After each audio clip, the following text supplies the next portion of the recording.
ఇది ప్రపంచంలోనే అత్యంత ఎక్కువ వయసు ఉన్న తాబేలు. జొనాథన్ 190 ఏళ్ల వయసు. మీకు తెలుసా?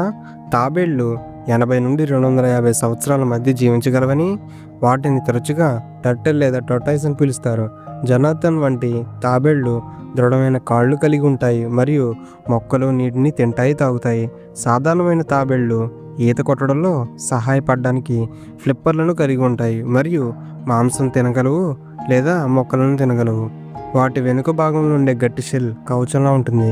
ఇవన్నీ మీకు తెలిసిందే, కానీ జొనాథన్ లాంటి తాబేళ్ళకైతే ఈ షెల్ ఇంకా దృఢంగా ఉంటుంది. మీరు ఎప్పుడైనా ఇలాంటి తాబేళ్ళు చూసారా? మీకు తెలుసా, ఫేమర్ అని ఈ తొడ ఎముక మీ తొడల పవర్ హౌస్ అని. ఇది మీ శరీరంలో పొడవైన మరియు బలమైన ఎముక. ఒక చిన్న కారు బరువును తట్టుకోగల మనిషి ఎముకను ఊహించుకోండి. అది మన ఈ తొడ ఎముక మాత్రమే. ఈ ఫీమర్ తొడ ఎముక కాంపాక్ట్గా మరియు క్యాన్సర్లస్తో తయారు చేయబడింది. ఇది బలంగా మరియు ఫ్లెక్సిబుల్గా మరియు ఎముక లోపల బోన్ మ్యారోల మిశ్రమం. కాబట్టి ఈసారి ఎవరైనా అడిగితే చెప్పండి, మనిషిలో బలమైన ఎముక ఈ ఫీమర్ ఎముక అని. అయితే ప్రస్తుతం ఉన్న కాలుష్యం మరియు పోషకలోపం వల్ల ఈ ఎముక కూడా యాక్సిడెంట్లో ఎక్కువగా విరిగిపోతున్నాయి. గుడ్లగూబల గుంపును పార్లమెంట్ అంటారని మీకు తెలుసా? ఈ అసాధారణ పదం సాహిత్యం నుండి మరియు ప్రకృతి రెండింటిలోనూ దాని మూలాలను కలిగి ఉంది. గుడ్లగూపలు జ్ఞానం మరియు మేధస్సు లక్షణాలతో సంబంధం కలిగి ఉంటాయి. గుడ్లగూపలు మరియు పార్లమెంట్ మధ్య సంబంధాన్ని తరచుగా చట్టసభ సభ్యులు మరియు రాజకీయ నాయకులకు ఆపాదించవచ్చు. అయితే ఈ పదం 14వ శతాబ్దపు ఫౌల్ల పార్లమెంటుకు సంబంధించినది. అధికారిక అసెంబ్లీలో వాయిస్ బర్డ్స్ని చూపే పదం ఇది. గుడ్లగూపలు సాధారణంగా ఒంటరిగా ఉంటాయి. అవి అప్పుడప్పుడు, ముఖ్యంగా సంతానోత్పత్తి కాలంలో లేదా సమృద్ధిగా ఆహారం ఉన్న ప్రాంతంలో గుంపులుగా గుమిగూడతాయి. ఆ సమయంలో వీటిని గుంపును పార్లమెంట్ అంటారు. పశ్చిమ పసిఫిక్లో ఉన్న మ్యారియానా అనే ఒక ప్లేస్ ఉంది. ప్రపంచంలో మహాసముద్రాల్లో లోతైన భాగం ఇది. ఈ లోతును ఛాలెంజర్ డీప్ అని పిలుస్తారు.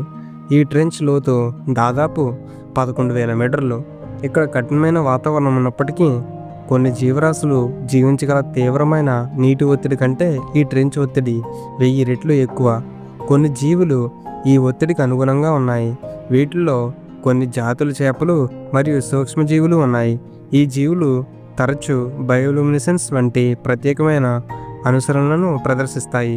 ఇది పిచ్లో నావిగేట్ చేయడానికి మరియు వేటాడేందుకు సహాయపడుతుంది. అంత నీటి ఒత్తిడిని తట్టుకొని ఈ లోతైన ప్లేస్కి కొద్ది దూరం మాత్రమే అన్వేషించగలిగారు. ఇది తక్కువ అన్వేషించబడిన వాటిలో ఒకటిగా నిలిచింది. మీకు ఇప్పుడు ఒకటి చెప్తాను, అది ఇమాజిన్ చేసుకోవడానికి ట్రై చేయండి, చూద్దాం. ఒక జీవి చాలా శక్తివంతంగా ఉంటుంది. అది 1763 పౌండ్లకు పైగా బరువుని ఎత్తగలదు. అది ఒక చిన్న కారు యొక్క బరువు. గెస్ చేశారా? అయితే ఇది చూడండి. ఇది సిల్వర్ బ్యాక్ గొరిల్లా. వీటిని ఆల్ఫా మేల్స్ అని కూడా అంటారు. సిల్వర్ బ్యాక్ గొరిల్లాస్ ఇంత బలంగా ఉండడానికి కారణం వాటి బాడీ స్ట్రక్చర్ మరియు వాటి జీన్స్, మరియు అవి మొక్కలను, బొంగు కర్రలను తిని వాటితో తయారు చేసుకునే ప్రోటీన్. ఇవి ఎలాంటి చెట్లైనా ఎక్కగలవు. చాలా ఈజీగా వెదురు బొంగులను విరగొట్టేస్తాయి. అయితే అంత బలం ఉన్నా కూడా కొన్నిసార్లు వీటి ప్రెడేటర్స్ మీద బుద్ధి బలంతోనే విజయం సాధిస్తాయి. ఈ సిల్వర్ బ్యాక్ గొరిల్లాస్ని సింబల్ ఆఫ్ స్ట్రెంగ్త్గా కూడా చెప్పుకుంటారు. కొన్నిసార్లు ఇవి ఫైట్ చేస్తే ఎంత శక్తితో కొట్టగలదో కూడా ఊహించలేం. వీటికి వీపు వెనక సిల్వర్ కలర్ హెయిర్ ఉండడం వల్ల దీనికి ఈ సిల్వర్ బ్యాక్ గొరిల్లాస్ అనే పేరు వచ్చింది. ఇలాంటి మరిన్ని ఫ్యాక్ట్స్ అండ్ నాలెడ్జ్ కోసం మా ఛానల్ను సబ్స్క్రైబ్ అండ్ ఫాలో చేయండి. మీ ఐడియాస్ను, డౌట్స్ను మాతో షేర్ చేయండి.